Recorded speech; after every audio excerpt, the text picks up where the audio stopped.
And the sad thing is Damian Scales logged in at like 6:50 this morning. 6:50. Yeah, I'm assuming he just basically got up, logged in, and was like, "Oh, let it roll."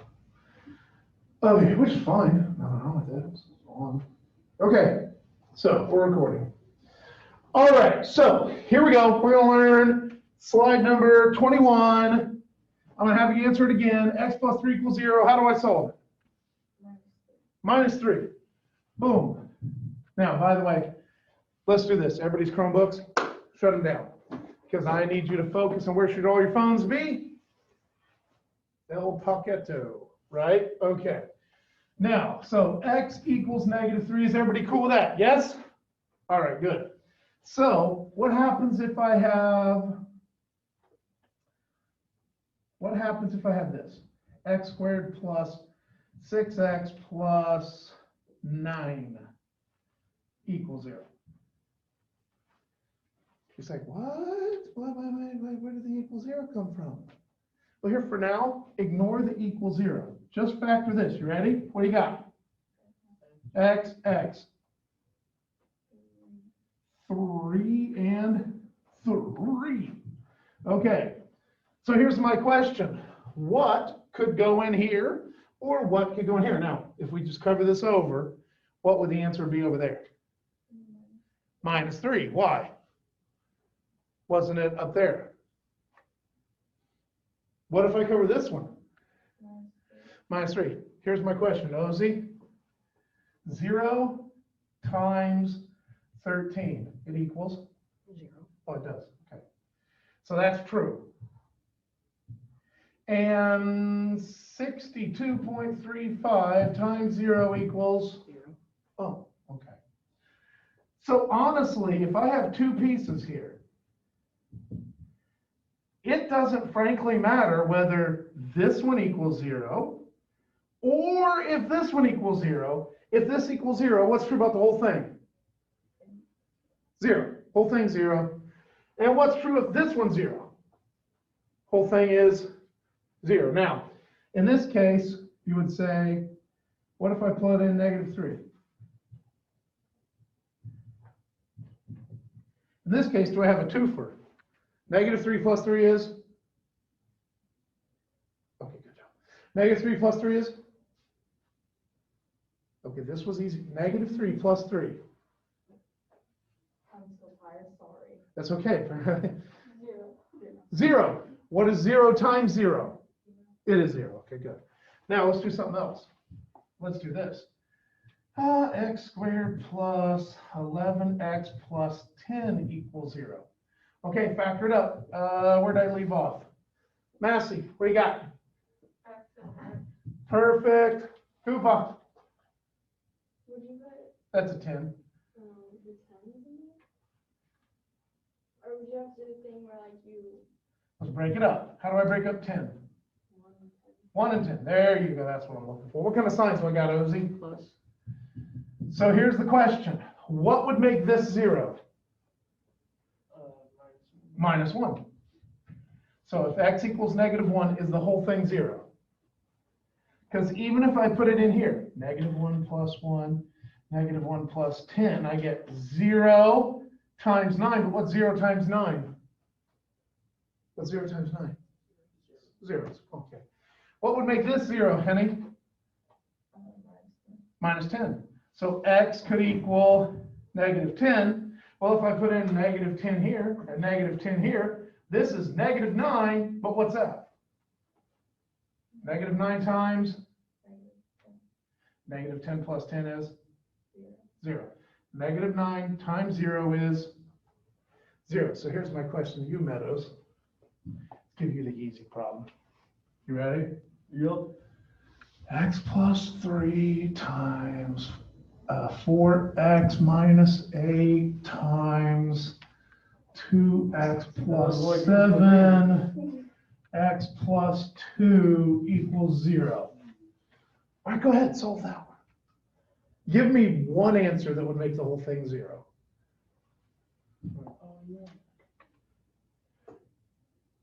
Don't like me go to What body. about We get to do -3 to. Oh, okay. So x equals -3, that's totally an answer, right?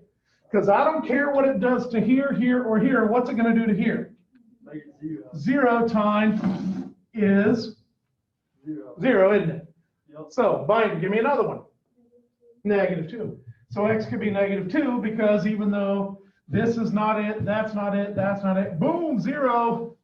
Everything is 0, isn't it? Give me something else. Let's look at this guy right here. Now, yours isn't as easy as this or this. Because all they had to do is say, hey, what's the opposite of 2? Right? But yours, you could totally do this. Could I just kind of break this out here and solve it real fast? What would I do? Yeah, that's great.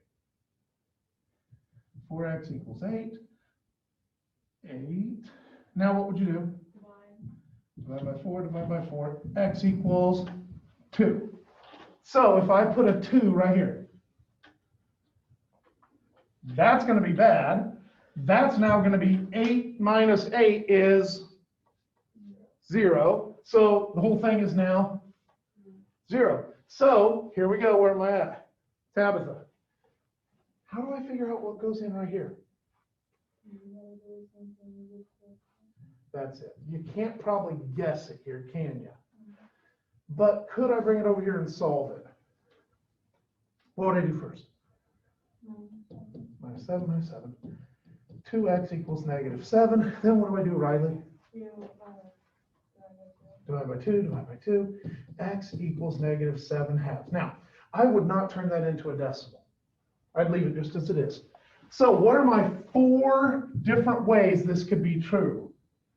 -3, -2, +2, or -7/2. All of these are called solutions. Okay, yes? Is that what we would write down in the box? It's 100% what you would write down in the box. You'll notice, take a look at what I did right here. How do we do that?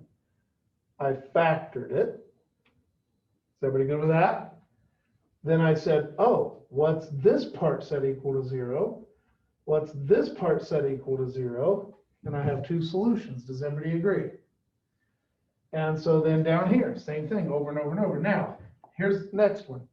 Massey, x squared equals, oh, let's see here, -5x -4. How come I can't factor that right now? Distribute the x. Nope. Okay, here's my question. If I gave you this, how would you solve that guy? Adding like terms. But since I have like terms on opposite sides, what would I need to do to this 4x?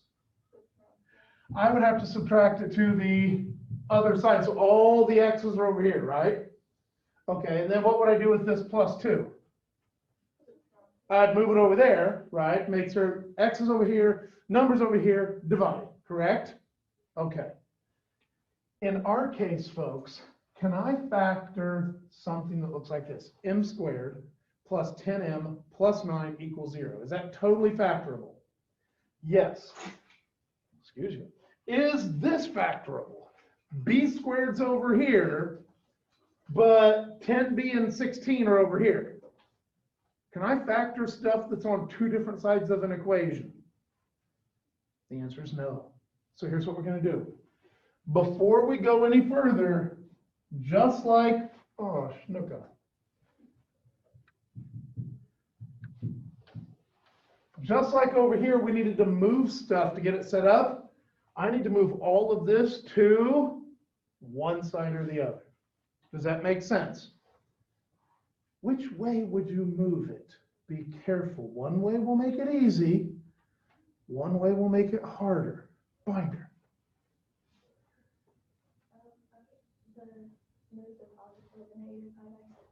I totally would. Even though this means I'm going to be moving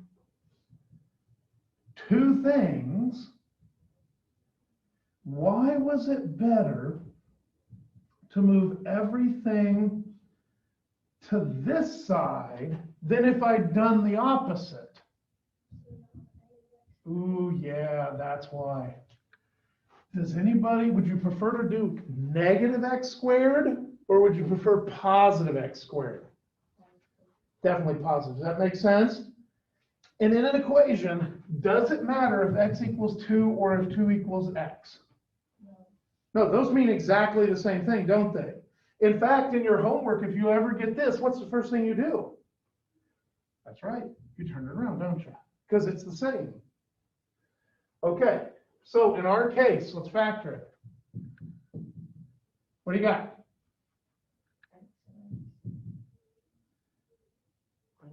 1 and 4. Kind of signs. Addition. So here we go. Do we have everything to one side? Do we have it totally factored? What's the only step that we're actually adding today to any of our work? Yes, solve each piece. That's right. Now, do you probably need to write that out for an x plus 1 or an x plus 4? It's probably good practice, probably a good thing to do, but meh. But remember up here, when we had like 2x minus 7, do you definitely want to write that one out to solve it? Yeah. Yo. Whenever you were showing us the problem that was on that little worksheet there, Yes. I I think it's wrong. Yeah. Because guess what I did wrong? You put that and then you change the sign. That's it. So what should it be? Should be positive 1, There and then you the go. other one should be positive 3. You're right. I see how you are. Yeah, it's probably something I did in a hurry.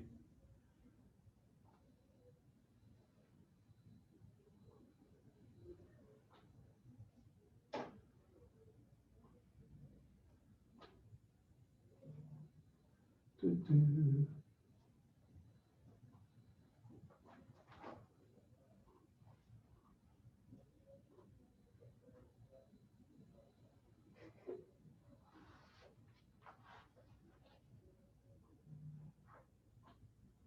Whose phone is going off?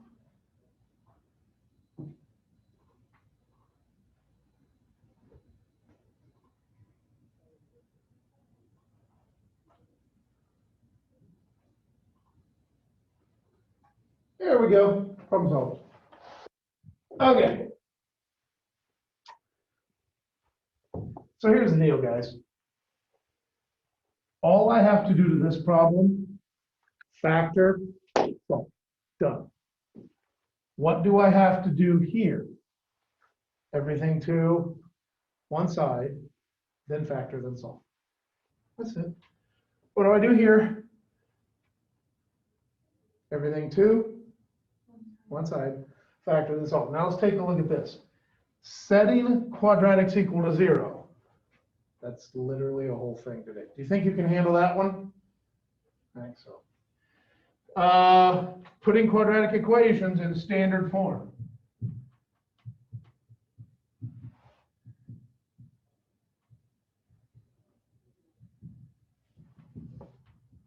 There it is, standard form. How do I know that's standard form? Highest power, next power, number at the end. Does everybody agree? Okay. Think you guys can handle that, dude? Here's the good news. That makes us ready for the test. I know, right? So, what? Will the test have like the stuff we did before this too? Okay, it's a good, okay, I think I understand what you're saying. It will not have like name the polynomial. See that? It won't have name the polynomial. It's not gonna have addition, subtraction of polynomials directly, okay? Now, do you still have to be able to do that? Yeah, because you gotta have like move stuff from one side to the other, right? But it's not gonna be like add this and this. You're not gonna have to multiply fatty polynomials out. Where it's gonna start is right here, just this section. So see the big marker, slide 12 through 22. And then later in the week, we start this. Then we go from 23 to the end. We have a test. And now that test at the end will be all of it. Okay? That's a big test. Well, it is, but that's why I broke one big test into 3 little pits, right? So by the time you get here, all that early stuff should be easy peasy. So, yeah. And quadratic formula, you can do that on your own. Cool. Which is good because I won't be, this is what I'm going to assign Thursday, due Monday. So, that's due next Monday. Because I'm not gonna be here on Thursday. All right. Questions? 9? Okay. Your homework is all of this slide. It's kind of a lot. Do Wednesday. So get after it. Because you have to do each of these that I haven't already done, plus those 3 delta maths. Yo, What are we doing in class on Thursday? I won't be here. well, me neither. Or is it just a work day? Well, here we go. Let's go through the schedule for the rest of the week. So this and this are both due by midnight Friday. Okay? So whether you do the test at home or whether you do the test in class, that's up to you. You know, I would recommend working on the practice test now. So if you have any questions, I can answer them Wednesday in class, right? But if you're not done with this yet, could you work on this in class? Sure. And I'm going to assign this due Monday.